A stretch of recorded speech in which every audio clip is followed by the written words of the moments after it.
행복 클리닉 마음이 웃는다. 하나님을 믿고 복음을 알고 있지만 기쁨이 없고 어두운 밤을 보내는 사람들이 많습니다. 벗어나고 싶고 행복해지고 싶은 마음은 우리 모두의 소망인데요. 이 시간 행복 클리닉 마음이 웃는다를 통해 여러분 마음을 미소 짓게 해드리고 싶습니다. 상처받지 않고 끝까지 사랑하기에 저자시고 정신과 전문의이신 유은정 원장님과 함께합니다. 원장님 반갑습니다. 네, 안녕하세요. 네. 우리가 지난 시간에 상대적 박탈감에 대한 도움 말씀을 듣고 참 유익하게 적용해 봤었는데 오늘은 분노 조절 장애에 대한 도움 말씀을 듣고 싶어요. 의외로 이 분노 조절 장애를 갖고 있는 이들이 많은 것 같은데 어떻게 정의할 수 있을까요? 네, 요즘 본인이 분노 조절 장애인 것 같다라고 병원에 오시는 분들도 있을 정도로 많이들 이 단어를 들어보신 것 같아요. 분노를 참는데 또는 조절하는데 어려움을 겪는데 그것이 그냥 어떤 과도한 표현 때문에 정신적, 신체적 피해를 입히게 되는 것. 또 자연스러운 감정이기는 하지만 화가 난다는 게 왜 크리스찬은 화내면 안 된다 또 이런 말들도 있어서 오히려 그 화병이 더 깊어지는 분들도 있는데요. 분노라는 것은 사실 긍정적인 기능도 있는 건데 자기 보호의 측면이 있는 거예요. 예를 들어서 나의 바운더리 내에 누군가 나를 침범한다든지 그럴 때에는 화가 나야 되는 거거든요. 그래야 우리가 뭔가 알람이 울리는 것이니까. 근데 개인의 의지로는 이런 어떤 분노 조절이 쉽지 않을 수 있습니다. 그래서 예민한 정도가 아니라 계속 반복된다면 정신 건강에 문제가 왔다는 신호로 봐야 돼요. 네. 예를 들어서 오랜 우울증이 지속된다든지 어떤 스트레스를 경험하게 되면 뇌의 전전두엽, 이성의 뇌죠. 이 기능이 상실돼서 감정을 제어하지 못하고 결국 사소한 일에도 폭발하게 되는 겁니다.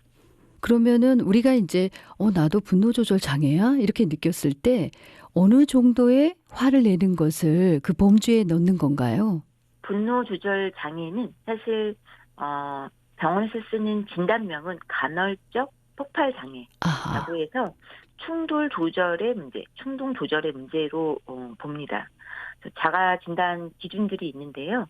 성격이 급하고 금방 흥분하거나 내가 인정받지 못하고 그렇다면 화가 난다든지 본인의 의도대로 뜻대로 되지 않으면 또 화를 내고 다른 사람의 잘못도 그냥 넘어가지 못하고 꼭 지적을 해야만 직성이 풀리는 또 나를 무시하는 것 같고 늘 억울한 내가 피해자다.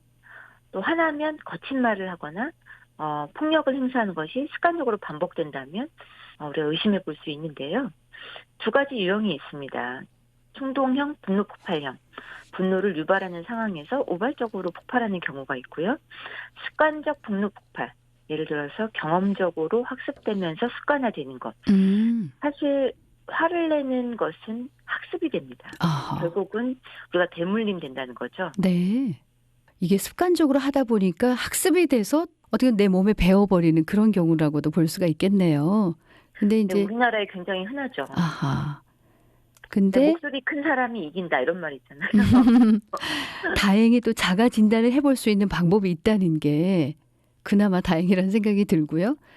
그러면은 분노 조절 장애 극복 방법이 있는지 아니면 치료를 해야 되는 건지 어떤 게 있을까요? 주로 이제 분노 조절 장애는 청년기부터 시작됩니다. 그래서 특별한 조짐 없이 갑작스럽게 폭발하면서 만성화되는 경향이 있는데요. 그 심리적인 고통, 자기도 사실 화를 내고 난 다음에 굉장히 자괴감에 빠지기 쉽고, 직장에서의 어떤 대인관계의 문제, 또는 가족 내의 어떤 가정 폭력으로 인해서 배우자가 떠난다든지, 자녀에게 굉장한 공격적인 행동을 한다든지, 대인관계에 심각한 수준의 영향을 준다면 반드시 치료가 필요한 단계입니다. 네. 법적인 문제가 생겨서 치료를 받으러 오는 경우들도 많이 있는데요. 네. 그렇지 않다면 그냥 내가 좀 화를 내고 좀 성격이 급하다 이렇게 하면서 합리화를 하세요. 근데 그러다가 이제 주변 사람들에게 고소를 당한다든지 아니면 배우자가 이혼을 하고 싶다라고 얘기한다든지 하면 그때 이제 치료를 받으러 옵니다. 네. 그러면은 이런 경우에는 약물 치료를 해야 되는 건가요? 심각한 상황일 때는? 네, 그래서 치료를 제가 필요로 한다는 것은 바로 아, 약물 치료가 있다라는 건데요. 네. 생물학적으로는 우리가 이제 항우울제, 세로토닌 재흡수 억제제를 씁니다. 기분 안정제를 쓰기도 하고요. 음, 왜냐하면 아까 얘기했듯이 이성의 뇌인 전전두엽이 마비돼서 그렇다. 그렇기 때문에 그 부분을 도와줄 수 있고요.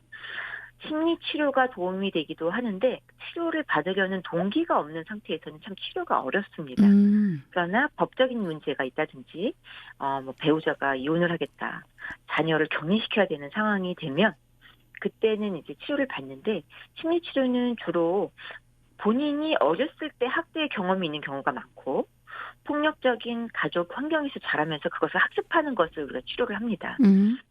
어, 선천적으로 또 스트레스에 취약하고 쉽게 자극이 되는 분들이 화가 나기 쉬운데요. 분노 네. 조절 장애는 특별히 남성 호르몬이 유난히 많은 경우에 더 많기 때문에 남성에서 2~3배 이상 발병하고 있습니다. 아하. 우리가 이제 성경에 보면 온유한 자는 땅을 기업으로 받을 것이라고 말씀하고 있는데 이 화를 낸다는 것, 분노한다는 것은 성경적으로도 절제되어져야 할 부분이잖아요. 네, 맞습니다. 화내는 것, 특히 가족에게는 지워지지 않는 상처로 각인되겠죠. 상담을 오시는 분들을 보면 참 어렸을 때 본인이 어떤 말을 들었다. 이걸 아직까지도 기억하고 계신 분들이 참 많아요. 음. 음, 그 이후에 상처를 딛고 넘어가야 되는데 아무리 그 이후에 좋은 감정이 있고 가족들과의 좋은 경험을 가졌더라도 분노와 어떤 폭력의 그 후유증은 모든 것을 다 지워버리는 거죠. 음. 그래서 에베소서에는 뭐 부모를 공경하라 이런 말도 있지만 부모들에게 특별히 부탁한 것이 자녀를 노하게 하지 말라. 그런 구절이 있습니다. 바로 뒤에. 네. 대부분은 그 구절에 대해서는 가정의 달에 특별히 언급하고 있지 않은데요. 음. 부모를 공경한다도 중요한 이야기지만 부모가 자녀에게 상처를 주지 말라는 얘기예요. 네. 그동안 쌓아왔던 어떤 부모 자녀 간의 친밀함 또는 또 좋은 추억들을 단번에 날려버릴 수 있는, 불살라버릴 수 있는 것이 바로 이런 분노라는 감정이고 상처입니다. 네. 우리가 그것을 꼭 명심해야 되겠고요. 그래서 성경에서 온유한 자, 화를 내지 않고 모든 것을 폭넓게 보고 자기 중심적으로 생각하지 않고 상대방의 입장에서 생각하는 사람이 바로 사람들과도 신뢰를 얻고 가족이나 부부, 자녀들과의 관계도 좋고 재물이 한꺼번에 날아갈 수 있지도 않고 하기 때문에 땅을 기업으로 받는다고 했는지 모르겠습니다. 음. 그것은 그냥 제 해석이고요. 네. 온유함을 기도하는 여러분들이 되셨으면 좋겠습니다. 네. 오늘은 분노 조절 장애에 대한 도움 말씀을 들었습니다. 여러 가지 또 우리 원장님께서 주신 말씀을 새기면서 삶에 적용하고 더 나은 모습, 하나님이 기뻐하시는 모습으로 세워지는 우리 방송 가족들 되기를 소망해 봅니다. 오늘도 유익하고 감사한 시간이었습니다. 고맙습니다. 고맙습니다.